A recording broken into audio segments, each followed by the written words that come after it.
পাইলাম না কয়েকটা গুরুত্বপূর্ণ বিষয়ের আলাপ, যেমন আন্দোলনের শহীদদের তালিকার কমিশন পাইলাম না চিকিৎসাধীনদের চিকিৎসার জন্য সুস্পষ্ট পদক্ষেপ, আন্দোলনের দৃষ্টিশক্তি হারানোদের সর্বোচ্চ চিকিৎসার পদক্ষেপ পাইলাম না, নিহতদের পরিবারের সহায়তা আর পঙ্গুত্ব বরণকারীদের জন্য পুনর্বাসনের কমিশন পাইলাম না, গত 17 বছরে স্বৈর শাসনের সকল বিষয়ে তদন্ত আর শ্বেতপত্রের কমিশন পাইলাম না, পাচার হওয়া অর্থ উদ্ধারের কমিশন পাইলাম না, প্রশাসন বিদেশি মিশন থেকে আওয়ামী প্রেতাত্মাদের অপসারণ কাজের অগ্রগতির খবর।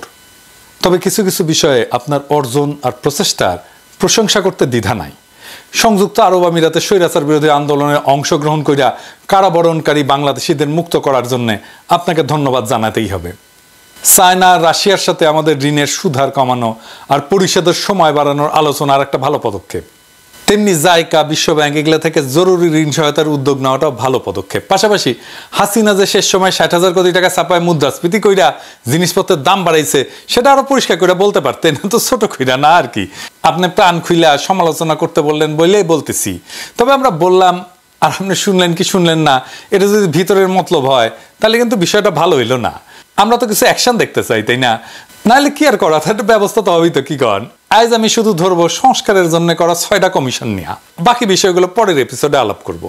যেহেতু বাংলাদেশ রাষ্ট্রের কাঠামোগুলো এখনো গণস্বার্থ বিরোধী পক্ষগুলোর প্রভাবী প্রবল, সেহেতু আমি শুরু থেকে 3টা সতর্কবাণী উচ্চারণ করে রাখতেছি। কি কি? 1 নাম্বার, এই কমিশনগুলোকে তাদের উপর অর্পিত দায়িত্ব এবং কর্মগুলোকে অবশ্যই নির্ধারিত 3 মাসের মধ্যে সম্পন্ন করতে হবে। কোনো অজুহাত বা বিবেচনাতে 3 মাসের মেয়াদ বাড়ানো যাবে না।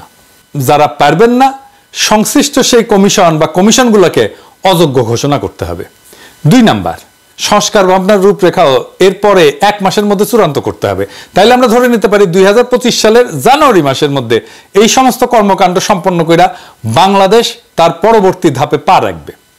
3 নাম্বার, 2014 সালের পর থেকে বাংলাদেশে জনপ্রতিনিধি নির্বাচন, সরকার গঠন, স্থানীয় সরকারের শাসক বাছাই, ব্যবসা বাণিজ্য এমনকি শিল্প মালিকদের সংস্থা এবং শ্রমিক কর্মচারীদের প্রতিনিধি নির্বাচন সহ ধর্মীয়, সামাজিক এবং সাংস্কৃতিক সংস্থার প্রতিনিধি নির্বাচনের লক্ষ্যে কোথাও কোনো একটা অবাধ, সুষ্ঠু, নিরপেক্ষ ভোটাভুটি হয় নাই।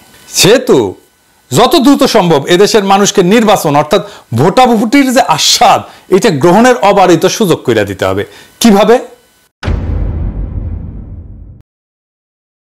সেই লক্ষ্যে নভেম্বর মাস থেকে সারা দেশে কলেজ, বিশ্ববিদ্যালয়গুলোর ছাত্র সংসদ নির্বাচন আয়োজন এবং অনুষ্ঠানের মাধ্যমে ভোটাভুটির চর্চাকে কেন্দ্র কইরা মহানন্দের রাজনীতি এবং সাংস্কৃতিক উৎসবে ভোটাধিকার বঞ্চিত সকল তরুণ তরুণী, যুবক যুবতীদের টাইনে আনতে হবে।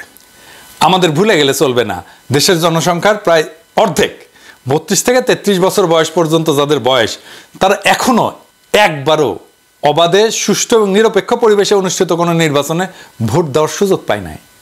সব সাধুকে সাবধান করে আমরা বলতে চাই, বাংলাদেশে জুলাই আগস্ট বিপ্লবের মাধ্যমে যে গণজাগরণ সৃষ্টি হয়েছে তাকে তুচ্ছ ভাবার স্পর্ধা দেখাবেন না।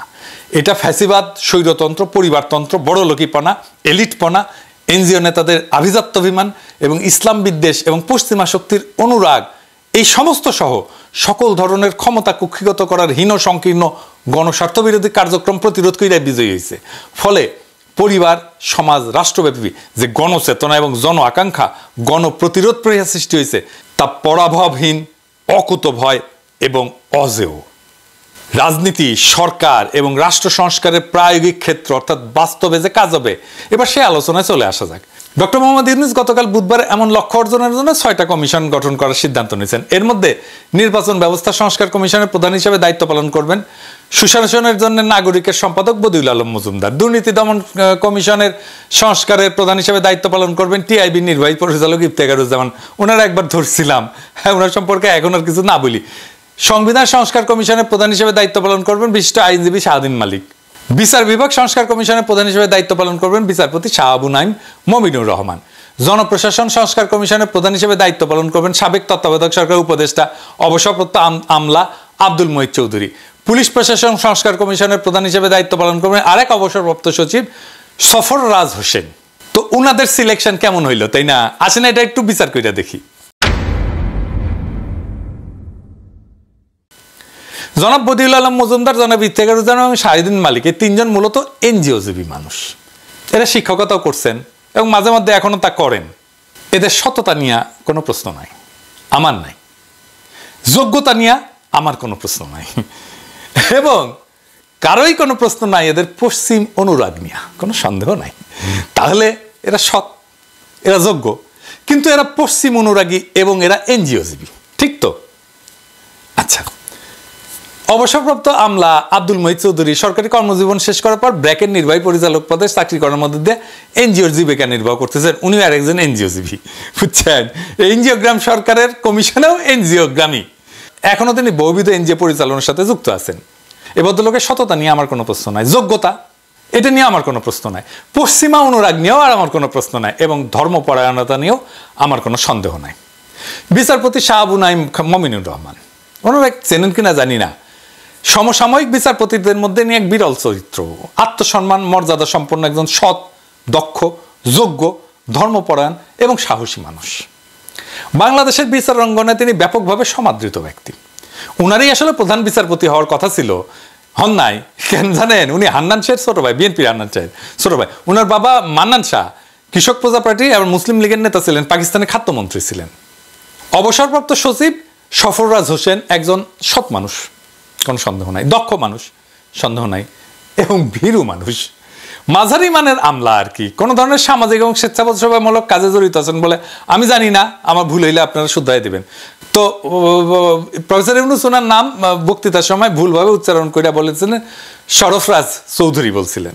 তো পুরা রাত কেটে বৃহস্পতিবার সকাল না হওয়া পর্যন্ত দেশবাসী জানতে পারেন নাই তিনি আসলে সাবেক সচিব সফররাজ হোসেন। এদের একজনও তরুণ বয়সে বাংলাদেশের মুক্তিযুদ্ধে সরাসরি অংশগ্রহণ করেননি, যদিও ওনারা প্রত্যেকেই তখন আমাদের স্যার জাফর ইকবালের মতো তাবর তরতাজা যুবক ছিলেন। তবে অপ্রত্যক্ষভাবে ৭১ এবং তাদের পরিণত বয়সে এবং বৃদ্ধকালে সকলেই সদ্য সম্পন্ন বিজয়ী গণ অভ্যুত্থানের সমর্থকের ভূমিকা পালন করছেন। এই ব্যাপারে আমার কোনো সন্দেহ নাই। জাতিসংঘের তত্ত্বাবধানে প্রত্যেকটা ঘটনার তদন্ত দাবি করে বিক্ষুব্ধ ৭৪ নাগরিকের বিবৃতি, এই শিরোনামে ২৯শে জুলাই প্রথম আলোতে প্রকাশিত খবরে দেখা যায় বদিউল আলম মজুমদার, ইফতেখারুজ্জামান এবং শাহদিন মালিক সাইন করছিলেন। কিন্তু এখানে গুরুত্বপূর্ণ বিষয় আছে, প্রফেসর ইউনূস স্যার আপনি একটু শুনে থাকেন, আপনি হয়তো খেয়াল করেন নাই। এইখানে গণ অভ্যুত্থানে তৃতীয় শক্তির অনুপ্রবেশের যে অভিযোগ তৎকালীন অবৈধ প্রধানমন্ত্রী এবং খুনি হাসিনা তুলছিলেন, সেটার প্রতি সায় দিছিলেন এই তিনজন। কিন্তু ওই তিনজন বলছিলেন অন্যদিকে বিরোধী পক্ষ ছাত্র আন্দোলনের প্রতি সংহতির নামে একে নিজেদের রাজনৈতিক সুবিধা অর্জনের জন্য ব্যবহার করতে চেয়েছেন বলে অভিযোগ রয়েছে। এই তিনজন এই কথা বলছেন, তার মানে হাসিনার সাথে ওনারা সুর মিলাইছেন। ওই বিবৃতিতে আরো বলছেন যে এই আন্দোলন চলাকালে নাশকতামূলক তৎপরতার কারণে বেশ কিছু রাষ্ট্রীয় প্রতিষ্ঠান স্থাপনা এবং সম্পদ ক্ষতিগ্রস্ত হয়েছে, যা কোনোভাবে সমর্থনযোগ্য নয়। ওনারা বিপ্লবী সহিংসতার বিরোধী ছিলেন, তার মানে বিপ্লবের বিরোধী ছিলেন। সুষ্ঠু এবং নিরপেক্ষ তদন্তের মাধ্যমে এই সমস্ত নাশকতার জন্য যারা দায়ী তাদের চিহ্নিত করে আইন অনুযায়ী শাস্তির দাবি জানাইছিলেন তারা। তার মানে আমাদের শাস্তি দিতে চাইছেন ওনারা। কথা সত্য কিনা? কি বদিউল আলম মজুমদার, শাহদিন মালিক ভাই, ইফতেখারুজ্জামান সাহেব বলছেন তো? তার মানে আপনারা আমাদের শাস্তি চাইছেন এবং বিপ্লবোত্তরকালে আপনারাই আমাদের কমিশন কইরা আমাদের সংস্কার করবেন। ফাজলামো করেন আমাদের সাথে। আপনারাই বলেন। এই সমস্ত সম্মানিত ব্যক্তিদের সম্পর্কে আর কি বলবো।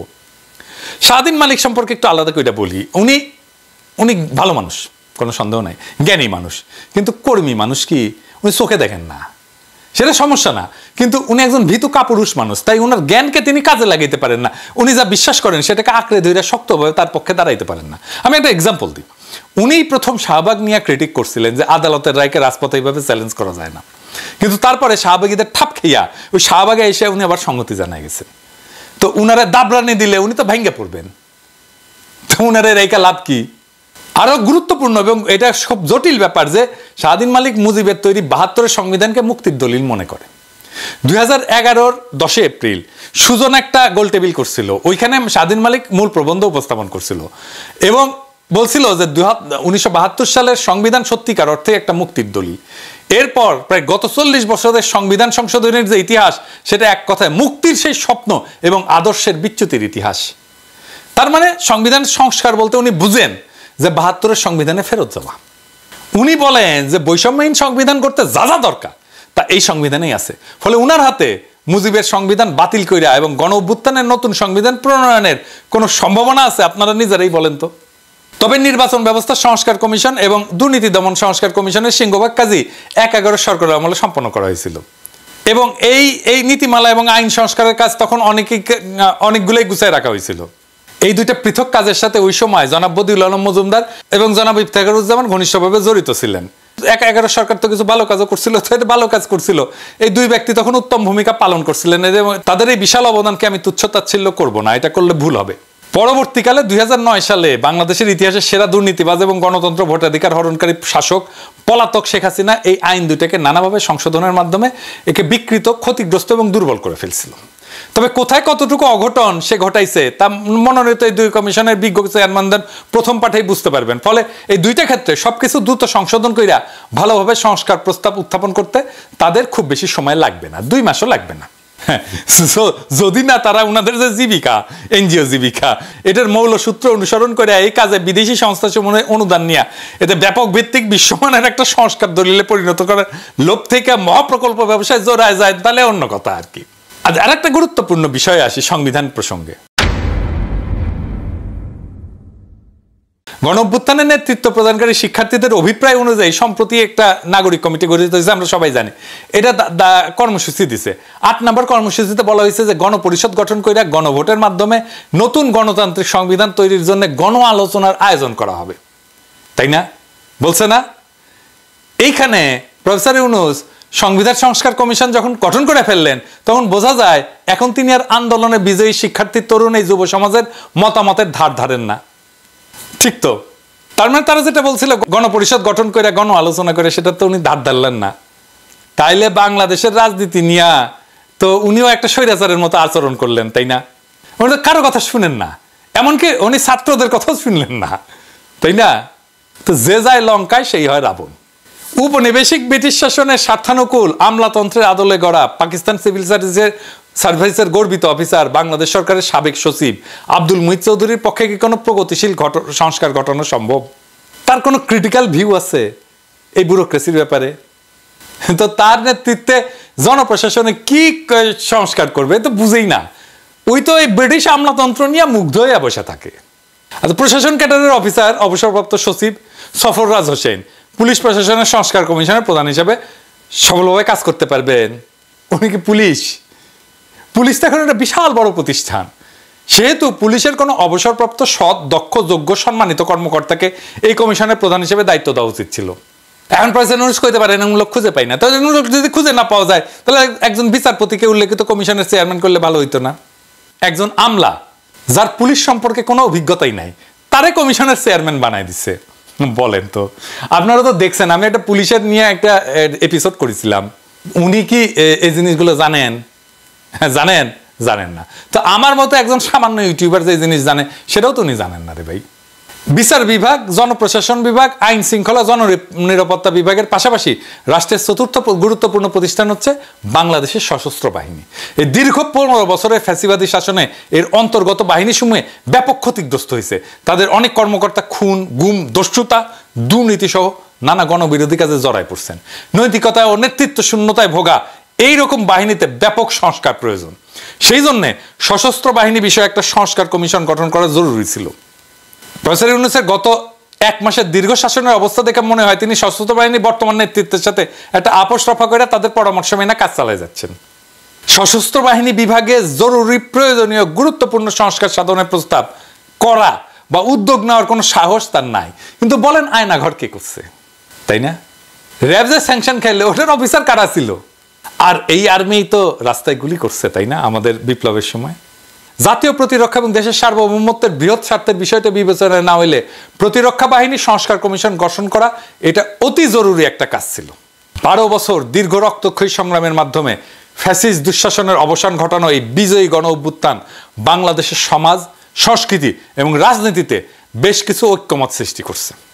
একইভাবে রাষ্ট্র, সরকার, রাজনীতিকদের বেশ কিছু প্রবণতা, আচরণ এবং কার্যক্রমকে দেশবাসী অগ্রহণযোগ্য, ক্ষতিকর হিসেবে চিহ্নিত এবং খারিজ করছে। গণসংগ্রাম এবং আত্মত্যাগের এই দীর্ঘ পথ পরিক্রমায় নানান পর্যায়ে অংশগ্রহণকারী ছোট বড় সকল পক্ষের সঙ্গে আলোচনা কইরা লড়াইয়ের ময়দান থেকে উদ্ভূত, বিকশিত এবং গঠিত ঐক্যমতগুলা এবং এর বিভিন্ন শর্তসমূহ লিপিবদ্ধ করা একটা জরুরি দায়িত্ব প্রফেসর ইউনূসের। এরকম সকল গণসম্মতি চিহ্নিতকরণের জন্য একটা কমিশন গঠন করা প্রয়োজন। এর মূল কাজ হবে গণতন্ত্র এবং অধিকার আন্দোলনের অংশগ্রহণকারী সকল রাজনৈতিক দল, গ্রুপ, ছাত্র, নাগরিক সমাজ, সামাজিক পক্ষ এবং সংস্থার সক্রিয় সকল অংশীজনকে, যাকে স্টেক হোল্ডার বলি, এটাকে অন্তর্ভুক্ত করে একটি জাতীয় ঐক্যমতের সনদ প্রণয়ন করা। প্রফেসর ইউনূসকে এটা করবেন। আচ্ছা, প্রফেসর ইউনূসকেই বলি। আচ্ছা প্রফেসর ইউনূস, এই যে আপনি একটা কমিশন করলেন, কতগুলো ভুল করেছেন দেখেছেন। এই ভুলগুলো কেন হচ্ছে জানেন? আপনার ভুলের কারণ আপনি কিছু মনে করেন না স্যার, একটু ছোট মুখে বড় কথা বলি আর কি, কারণ আপনাকে তুমি ব্যক্তিগতভাবে চিনি। এর ভুলের কারণ হচ্ছে আপনার প্রেজুডিস। আপনার প্রথম প্রেজুডিস হচ্ছে এলিটদের প্রতি আপনার এক অন্ধবিশ্বাস। আমি এক্সাম্পল দিই, ডক্টর কামাল হোসেনের বিষয়ে আপনি অবসেসড, এরকম আপনি অনেকের বিষয়ে অবসেসড। আমি যতজনকে দেখাইলাম সবগুলো তো এলিট। আপনি এনজিওর বিষয়ে অবসেসড। আপনি কামাল হোসেনের গণফোরামের প্রতিষ্ঠা সম্মেলনে আপনি গিয়া প্রধান অতিথি বক্তব্য দিছিলেন না, আবার আপনারে উনি পলিটিক্সে ঢুকাইছিল না, আবার কাইটা পড়ছে পিছে থেকে। আচ্ছা একটা কথা কন্ত স্যার, এই যে কামাল হোসেন যে বালচিউন, যে কিছু জানে না, এটা নিরেট মাকাল ফল, এটা আপনি বুঝেন না? এটা কইতে চান? এটাও আমার বিশ্বাস করতে হবে। আপনি ঠিকই জানেন কিন্তু মানেন না। উনার সাথে 10 মিনিট কথা বললে একজন আক্কেলওয়ালা মানুষ বুঝে যাবে উনি কি মাল। এই যে ফ্যাসিবাদ তৈরি হলো, এটাতে উনার দায় আছে না? একটা সংবিধান লিখেছে নানা জায়গা থেকে টুকলিফাই করিয়া, সেটা অসংখ্য জায়গায় সব বিরোধিতায় ভর্তি। এই আপনি সংবিধান পড়ছেন স্যার, আপনি পড়িয়া দেখেন তো, ওইটার মধ্যে কতগুলো জায়গায় সব বিরোধিতা আছে।